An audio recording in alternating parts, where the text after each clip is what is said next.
साथियों, आपको पुस्तक अंतर जगत की यात्रा का ज्ञान विज्ञान भाग 1 पढ़कर सुना रहे थे। पिछले वीडियो के क्रम में पढ़कर सुनाते हैं पृष्ठ 185 से।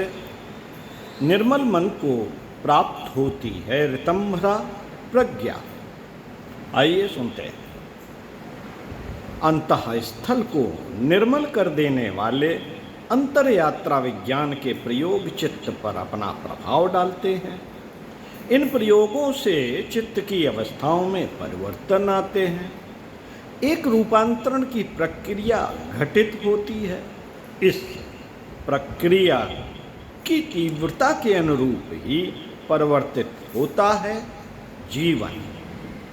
चित्त में संस्कार एवं कर्म बीजों की परतों के अनुसार ही जीवन का स्वरूप विकसित होता है। ये विविध संस्कार एवं कर्म बीज काल क्रम में अपनी परिपक्वता के अनुसार ही प्रकट होते हैं। इनके प्रकट होने की अवस्था के अनुरूप ही जीवन की दशा व दिशा बदल जाती है। शुभ संस्कार एवं पुण्य कर्म के प्रकट होने से जहाँ जीवन शुभ व प्रकाश से पूरित होता है, वहीं अशुभ संस्कार एवं पाप कर्म के प्रकट होने से जीवन अशुभ एवं अंधेरे से भर जाता है। योग की वैज्ञानिक प्रक्रियाएं ध्यान के प्रयोग चित्त को उत्तरोत्तर निर्मल बनाते हैं। इससे संस्कारों एवं कर्म बीजों का नाश होने से चित्त आध्यात्मिक ज्योति से ज्योतित होता है व जीवन में आध्यात्मिक वातावरण की सृष्टि होती है। अंतस में आया बदलाव जीवन के समूचे कलेवर एवं परिवेश को बदल देता है। संत कवि गोस्वामी तुलसीदास जी ने कहा है कि जाको विधि दारुण दुख देहि, और ताकी मति पहले हर ले। अर्थात जिसको विधाता दारुण दुख देना चाहते हैं, उसकी मति का हरण पहले ही कर लेते हैं। स्थित उल्टी भी है। जाको विध पूरन सुख देहि, पहले था दुख देहि। स्थित उल्टी भी है।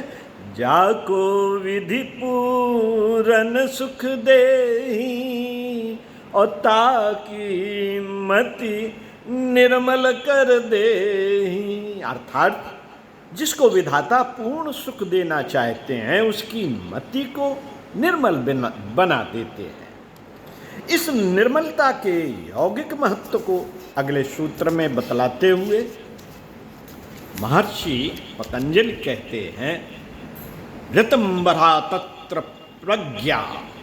ऋतंभरा तत्र प्रज्ञा 1/48। तत्र उस समय योगी की प्रज्ञा माने बुद्धि ऋतंभरा होती है। उस समय योगी की बुद्धि ऋतंभरा होती है। निर्विचार भावार्थ है, निर्विचार समाधि में प्रज्ञा ऋतंभरा से संपूरित होती है। महर्षि पतंजलि अपने योग सूत्रों में योग साधना की जिन उपलब्धियों की चर्चा करते हैं, उनमें यह उपलब्धि विशेष है। प्रज्ञा या भौतिक चेतना हमारे जीवन रथ की संचालक है। इसकी अवस्था ही जीवन की दिशा का निर्धारण करती है। सामान्य क्रम में बुद्धि संदेह भ्रम की वजह से चंचल रहती है। इस चंचलता की वजह से ही इसकी निर्णय क्षमता एवं विश्लेषण क्षमता पर असर पड़ता है। बौद्धिक दिशा भ्रम के कारणों में पूर्वाग्रहों, स्वार्थपरता एवं हठ धर्मिता का भारी हाथ रहता है। इनके कारण बुद्धि में वह समझदारी नहीं पनप पाती जिसकी आवश्यकता है। अंतरयात्रा विज्ञान के प्रयोग विशेष तौर पर ध्यान की प्रणालियाँ बुद्धि के इस कलमश को दूर करती हैं। इस कलमश के दूर होने से इसमें सहज निर्मलता आती है। इसके विकार दूर होने से इसमें न केवल सत्य का आकलन करने की योग्यता विकसित होती है, बल्कि इसमें ऋतु दर्शन की दृष्टि भी पनपती है। योग ऋषि परम पूज्य गुरुदेव अपनी आध्यात्मिक चर्चाओं में सत्य के दो रूपों की चर्चा किया करते थे। एक वह है जो सामान्य इंद्रियों एवं साधारण बौद्धिक समझ से देखा हुआ जाना जाता है, जिसके रूप काल एवं परिस्थिति के हिसाब से बदलते रहते हैं। उदाहरण के लिए टेबल में पुस्तक रखी है, यह सत्य है। उदाहरण के लिए टेबल में पुस्तक रखी है, यह सत्य है, किंतु यह सत्य एक सीमित स्थान एवं सीमित समय के लिए है। समय एवं स्थान के परिवर्तन के साथ ही यह सत्य सत्य नहीं रह जाएगा। सत्य के सामान्य रूप के अलावा एक अन्य रूप है जो सर्वकालिकम एवं सार्वभौमिक है। यह अपरिवर्तनीय अपरिवर्तनीय है, क्योंकि यह किसी एक स्थान से नहीं बल्कि संपूर्ण अस्तित्व से जुड़ा है। यह सत्य अस्तित्व के नियमों का है। भौतिक ही नहीं या भौतिक या पराभौतिक प्रकृति इस दायरे में आते हैं। यह ना बदलता है और ना मिटता है। इसे जानने वाला सृष्टि एवं सृष्टा के नियमों से परिचित हो जाता है। उसकी प्राप्ति किसी तार्किक अवधारणा या फिर किसी विवेचन विश्लेषण से नहीं होती, बल्कि इसके लिए संपूर्ण अस्तित्व से एक रस होना पड़ता है। और ऐसा तभी होता है जब योग साधक के चित्त को निर्विकार की भावदशा प्राप्त हो। ऋतु में सत्य की शाश्वतता, ऋतु में सत्य की शाश्वतता के साथ परमात्मा की सरसता है। रसयो सहा, रसो वह सहा की दिव्य अनुभूति इसमें जुड़ी है। यथार्थ में ऋतु है अंतरतम अस्तित्व, जो हमारा अंतरतम होने के साथ सभी का अंतरतम है। जब योगी को निर्विचार समाधि की अवस्था प्राप्त होती है तो उसकी प्रज्ञा ऋतंभरा से आलोकित आपूरित हो जाती है। उसमें ब्रह्मांड की समस्वरता स्पंदित होने लगती है। यहाँ न कोई द्वंद्व है और न किसी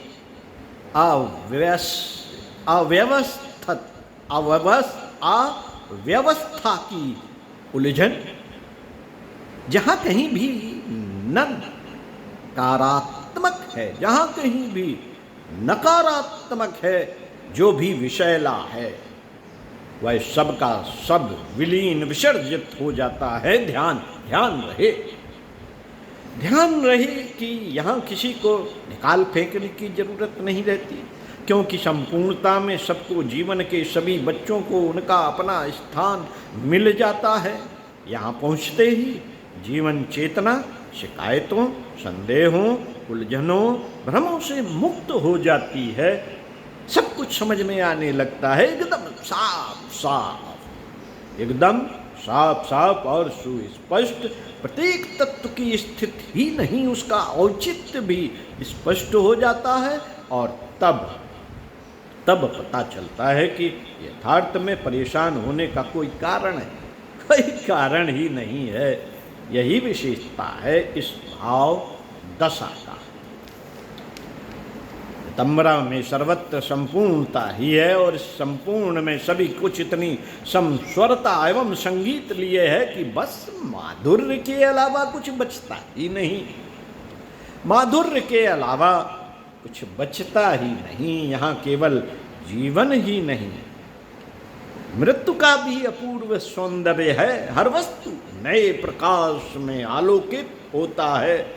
पीड़ा भी, दुख भी एक नए गुणवत्ता प्रौढ़ता के साथ स्वयं को प्रकट करते हैं, यहाँ असुंदर भी सुंदर हो जाता है। सुंदर हो जाता है क्योंकि तब पहली बार समझ में आता है कि विपरीतता, विषमता क्यों आवश्यक है, और तब ये सब और इनमें से कुछ भी असुविधाजनक नहीं रहता। सबका सब एक दूसरे के संपूरक हो जाता है। यह बड़ा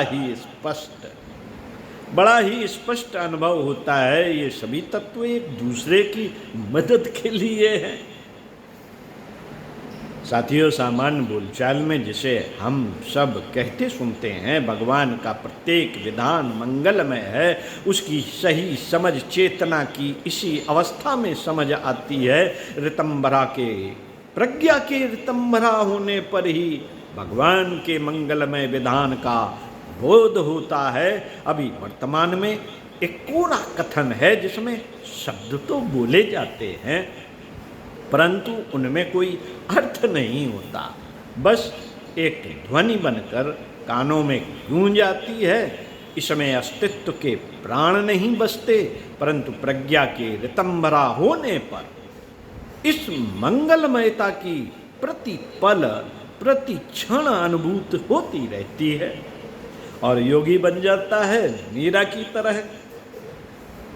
सुकरात की भांति उसे प्राप्त होती है महात्मा ईशा की अवस्था।